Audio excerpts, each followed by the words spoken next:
자, 그러면 이제 우리가 생산 양 패턴을 봤고, 우리 국내 이제 고구마 생산이 이거 나가면 뭐 지역별로 조금 그거 할 수 있는데, 민감할 수 있는데, 어쨌든 민감해도 어쩔 수 없어요. 통계청 자료니까. 자, 95년부터 2020년까지 데이터를 보면, 여기 이제 경기도부터 시작해서 경기도, 강원도, 경상북도, 남도, 북도, 전라남북도, 충청남북도, 제주도 이 순으로 이렇게 올라가는 거예요. 실제 가장 이제 생산량 우리나라 전체적으로 한번 볼게요. 이 메트릭 톤이라고 하는 것은 메트릭 중량 톤이에요. 무게 톤. 그죠? 우리가 물 같으면 뭐 몇 톤, 무게를 달잖아요. 무게 톤이에요. 무게 톤인데 여기 한번 보세요. 얼마? 30만이죠. 30만 메트릭 톤. 무게로 30만 톤이에요. 30만 톤. 아까 얘기했듯이 우리나라 쌀 생산량이 380만 톤 되니까 쌀 생산의 한 8% 정도 된다. 이 얘기입니다. 그러면 이 정도 되는데 딱 보니까 어디가 가장 많아요? 여기가 가장 많죠. 이거 블루 컬러 하늘색 색깔이 청색이죠. 가장 많죠. 그 다음 이것도 진한 청색이 또 가장 많아요. 그럼 결국은 무슨 얘기냐? 이거하고 요거하고 가장 많다는 거죠. 그죠? 그럼 여기는 어떠냐? 전라남도, 전라북도, 이 호남 쪽이다. 광활한 평야가 있는 이곳이다 하는 거죠. 여기가 가장 고구마 생산량이 많다 하는 겁니다. 그 다음에 95년도는 이 경기도가 별로 좀 적었어요. 적다가 어때요? 점차 갈수록 뭐 증가하는 건 아니지만 유지가 되지만 이게 퍼센테이지로 보면 거의 5만 톤 이상 생산을 하고 있죠. 대단합니다. 그죠? 그럼 우리나라의 30만 톤 중에 5만 톤이면 몇 프로입니까? 상당한 퍼센테이지를 차지하고 있다. 경기도가. 그렇죠? 그럼 6분의 1 정도 생산한다. 그죠? 그 다음에 이제 최근에 들어서는 여기서 전라남도에서 생산하는 게 3분의 1이죠. 약 10만 톤 생산하니까. 대단하죠. 그래서 이제 전라남도에서는 또 그럴 수밖에 없는 게 아까 얘기했듯이 고구마는 일사량이 이제 라이트 인텐시티가 강한 게 좋아요. 고온 피해는 없습니다. 그리고 토지를 가리지 않죠. 그러니까 바닷가, 해양, 뭐 평야지, 뭐 중산간지도 가능합니다만 어쨌든 따뜻한 곳에서 잘 자라는 고온성 작물이다 하는 거죠. 그래서 이 전남이 가장 높다. 그리고 여기 이제 전북원 한번 보세요. 전북원 한 6만 톤, 7만 톤 가까이 6만 톤 정도 생산되죠. 그래서 거의 한 5분의 1 정도를 커버를 하고 있다. 그러니까 우리나라 이제 도별로 이렇게 생산하고 있다. 제주도 한번 보세요. 제주도는 이게 컬러가 블랙인데 95년도, 2000년도는 제법 했다가 최근에는 어때요? 최근은 거의 없어. 거의 안 합니다. 그러니까 이제 이 이유는 두 가지 이유가 있어요. 하나는 제주도가 많이 이 이후로 개발이 많이 됐어요. 개발이 되고 하다 보니까 이제 원래 원주민 농사 짓는 분보다는 외부에서 유입 인구가 상당히 많아졌어요. 그런 영향도 있고, 그 다음에 이제 외국 자본이 좀 많이 들어오다 보니까 여기에서 개발이 좀 많이 됐어. 그러니까 농경지 자체가 줄어든 것도 있고, 그러다 보니까 땅값이 이제 뛰게 된 거죠. 땅값이 뛰니까 고구마 재배하는 것보다는 다른 거 한 것이 낫겠다. 그래서 여기서 우리가 교훈을 삼아야 될 것이 있습니다. 뭐냐 하면 만약에 우리가 어떤 이유에서건 벼를 재배하지 않게 되는 상황이 온다면은 이렇게 되어버립니다. 쌀 나중에 기반 잃어버립니다. 우리 지금 380만 톤 생산하지만 잘못하면은 뭐 20만 톤, 30만 톤은 쌀 나는 생산 안 한다. 돈도 안 되는 거 왜 해? 그냥 수입해 하다가는 우리 식량 주권을 다른 나라에 뺏깁니다.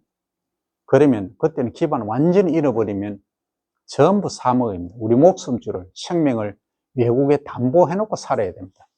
목줄은 이렇게 걸어 놓고 살아야 됩니다. 그만큼 위험합니다. 그래서 노는 지켜야 되고 주국은 지켜야 된다는 게 내 개인이 아니고 우리 국민 모두의 생각이고 염원일 겁니다. 자, 그러면 국내 고구마 이제 가격을 한번 볼게요. 제일 이제 우리가 귀농을 하시든 아니면 정착하신 분들도 관심이 많은 게 이 가격이잖아요. 근데 이 가격은 또 상대성이 있습니다. 소비자분 입장에서는 어때요? 소비자분은 또 달라요. 아니, 싸야 되는데 시장에 가서 비싸면 그냥 보고 집었다가 놓고 이런 경우가 많아요. 그래서 지금 이제 인플레가 심하기 때문에 그렇긴 하지만, 그래서 우리가 적정량을 이제 생산해 줘야 된다. 그래서 이 생산자와 소비자가 공생할 수 있는, 상생할 수 있는 시스템, 그게 우리의 진짜 농업입니다. 그죠? 자, 이제 킬로그램으로 보시면 아까 할머니가 놓아 놓으신 거는 이 다라이 고무통이죠. 고무통에 담아놓은 1kg 기준으로 5,000원 했는데, 그게 제가 오래전에 사진입니다. 어쨌든 2000년부터 쭉 보면은 2021년도까지 이렇게 증가했다가 떨어졌다가 하긴 하지만 전체적으로 우상향을 이렇게 그리고 있죠. 오른쪽으로 증가하고 있는 거죠. 그래서 이제 과거에는 고구마의 이제 건강식품보다는 그냥 배 채우는 쪽으로 했다가 지금은 건강기능성 쪽으로 향하고 있기 때문에 이제 생산 단위 면적당 생산량도 줄어들었죠. 줄어들고 고구마가 이제 어떻게 보면 공산품 비스무리하게 쫙쫙 규격화, 쫙쫙 잘 빠진, 그리고 컬러풀한 고구마가 생산이 되게 된 거죠. 그래서 이렇게 이제 가격이 비싸진 겁니다. 그러나 농가에서 볼 때는 실제 농가 수익은 그렇게 높아진 건 없어요. 단 이걸 생각해야 됩니다. 과거에는 이제 나물 그러니까 고구마 줄기 요것을 그냥 뭐 시장에 좀 팔고 내가 반찬에 먹는 정도로 했는데, 지금은 이 줄기 산업이 발달이 돼야 된다. 우리 스마트 농산업에서 해야 될 일 중에 하나입니다. 근데 이런 게 있어요. 자, 줄기를 대량으로 이제 생산하는데, 고구마가 우리가 생체적으로 30만 톤을 생산한다고 가정하면 줄기도 30만 톤이 생산됩니다. 그러면 그 줄기는 지금 뭐 하고 있느냐? 거의 뭐 거름으로 쓴다든지 일부 이제 떼서 뭘 하고 있느냐 하면 나물로 이용하고 있는데, 이것을 나는 군뱅이 사료로 지금 하려고 연구를 진행 중에 있습니다. 그래서 그거는 이제 결과 나오면 다음에 또 얘기하고, 어쨌든 이걸 산업화 시켜야 된다는, 버릴 게 아닙니다. 버릴 게 하나도 없어요. 그러니까 줄기가 섬유질이 많고 상당히 기능성이 또 뛰어납니다. 그래서 이제 우리가 요즘 섭취하는 것 중에 부족한 것이 섬유질입니다. 그래서 섬유질을 이제 우리가 인간이 스스로 이제 섭취를 할 수도 있고, 군뱅이라는 하나의 고단백, 고기능성 식품을 통해서 또 섭취를 할 수 있는 방법도 있다는 거죠. 그래서 우리는 다각화, 다변화시켜야 됩니다. 그리고 고품질화 시켜 나가야 될 것이 우리의 의무다 하는 거죠. 그래서 이렇게 줄기까지도 생각한다면은, 잘 활용하면 우리의 고구마 산업은 더 활성화될 수 있을 것이다, 이렇게 보는 겁니다. 그래서 사물을 볼 때 하나만 보지 말고 전체를 보는 눈을 항시 길러야 됩니다. 그러면 고구마를 우리가 왜 재배하느냐, 해야 되느냐 보면, 식량작물 단위 면적당 소득 자료, 요게 이제 2020년 1년에 한 번 재배한, 1모작일 수도 있고 1기작일 수도 있고 한 번 재배했을 때 얘기입니다. 시발은 300평이죠. 1000제곱미터에.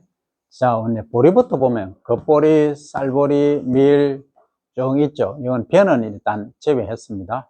겉보리를 보면 수량은 이렇게 생산됩니다. 그런데 옥수수는 이게 무게가 아니고 개수입니다. 한 3000개 가까이 생산이 되죠. 고구마는 1.5톤. 이거의 겉보리하고 살보리의 약 3배가 넘습니다. 그죠? 감자는 더 많죠. 가을 감자. 그리고 수입원이 이렇게 됩니다. 감자보다 좀에 비싸죠. 그죠? 좀에 많이 비싸죠? 그 다음에 경영비가 이제 좀 많이 듭니다. 대신에. 그 다음에 이제 소득원으로 보면 10알당 180만 원. 그러니까 1헥타르 하면은 1,800만 원 정도의 소득이 되는 것이 고구마다. 헥타르당 1,800만 원. 그럼 10헥타르 정도만 하면은 뭐 고구마는 괜찮겠죠. 그런데 말입니다. 제일 문제가 뭐냐? 이게 과거에는 전부 손으로 다 심었어요. 손으로. 소위 쭈그리 앉아서. 그러니까 옛날에 할머니, 할아버지들은 쭈글씨 앉는다. 쭈그리 앉는다. 아니, 쭈그리 앉는다가 표준말이죠. 쭈그리 앉는 거 싫어합니다. 잘 안 하시죠? 전부 엄마 할머니만 다 했어요. 그러다 보니까 시골에 계시던 할머니들 거의 뭐 다리 관절 한 70 넘으면 뭐 전부 대체 인공 관절을 다 대체합니다. 그 정도로 이게 건강에 안 좋아요. 감자도 마찬가지고. 그래서 우리가 농산업에서 할 일은 기계화할 수 있는 시스템 구축해야 돼요. 그래서 농기계 전공하시는 분이라든지 아니면 그 센싱 하시는 분들이 다 이게 협업을 해야 됩니다. 그래서 뭐 카이스터 뿐만이 아니고 우리나라 전국의 농업에 기계 관련해서 하고 인체공학, 그 다음에 의료까지 다 연동이 되었어요. 그러면 어느 게 가장 고구마 심기에 적합한 방법이냐? 벼는 이제 이식하는 육묘 이식기가 다 나오죠. 이양기. 다 나와서 표준화되어 있는데, 이 고구마는 그런 게 없어요, 지금. 그러니까, 손으로 심거나 아니면 유튜브 같은 데 보면, 뭡니까? 집게 같은 거 이용해 쭉쭉 이렇게 미는, 그런 식으로 나오고, 또 우리 같은 경우에는 그렇게 안 하죠. 이렇게 홈을 쫙 만들어 놓고, 그냥 옆으로 눕혀봅니다. 눕혀놓고, 듣는 것만 척척척척 덮어주고, 그런 기술을 개인적으로 이제 개발을 했습니다만, 뭐 100%는 아니죠. 어쨌든, 이게 무릎 관절을 보호해야 될 의무도 있다. 우리 스스로도 마찬가지입니다. 그래서 이제 이 소득은 이렇게 되지만, 실제 이제 시골에 가면은 노령 인구들이 너무 많아요. 그러니까 할머니, 할아버지들 일 더 하시면 큰일 납니다. 그래서 젊은 층들이 대체로 대체를 해 주셔야 되는데, 이제 이 기계화 쪽으로 가지 않으면 안 되겠다 하는 겁니다. 그래서 10헥타르를 고구마 재배한다면 엄청난 수익은 있지만 그만큼 리스크, 위험성이 크다 하는 거죠. 그래서 이제 왜 우리가 이 고구마를 자꾸 강조를 하고 하느냐 하면, 고구마는 재해 강하고 풍력의 차이가 적고 척박한 토지 환경에서도 잘 자랍니다. 아주 이게 시골에서 태어난 사람하고 똑같아요. 그죠? 일명 촌놈입니다. 그 다음 고구마는 생육기간이 조절이 용이하고 단위 면적당 생산량이 많고 탄수화물을 가장 많이 생산하는 것 중에 하나다. 단위 면적당 이제 또 열량도 높이 낸다. 그 다음에 영양적으로 보면 17%까지 식이섬유를 함유하고 있다. 그래서 이제 요즘 가장 현대병 중에 하나가 혈당, 당뇨죠. 그러니까 갑자기 당 수치가 높아져서 문제가 되거나 하는 그런 걸 막을 수 있는 게 이 고구마다는 거죠. 그 다음에 이제 곡류보다 이제 혈당 부하 지수가 낮고 비타민 C도 있고 폴리페놀, 베타카로틴, 안토시아닌 등과 이런 것들이 있었기 때문에 항산화, 항노화의 기여를 하는 식품이다 하는 거죠. 그 다음에 이제 혈당 부하 지수라고 하는 것은 뭐냐면 특정 식품을 먹었을 때 일의 섭취 분량에 대한 탄수화물 기준은 얼마나 빠른 속도로 소화되어서 혈당 농도를 증가시키는지 나타내는 속도입니다. 그러니까 여러분들 더 얘기 안 해도 알겠죠?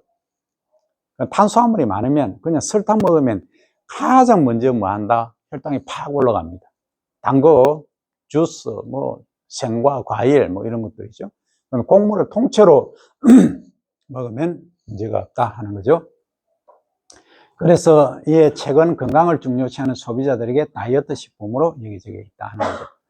20년 농축산물 소득 자료집에 의하면 식량작물의 단위 면적당 10알당 고구마가 약 180만 원, 아까 나왔죠. 헥타르당 1,800만 원 정도 소득이 된다.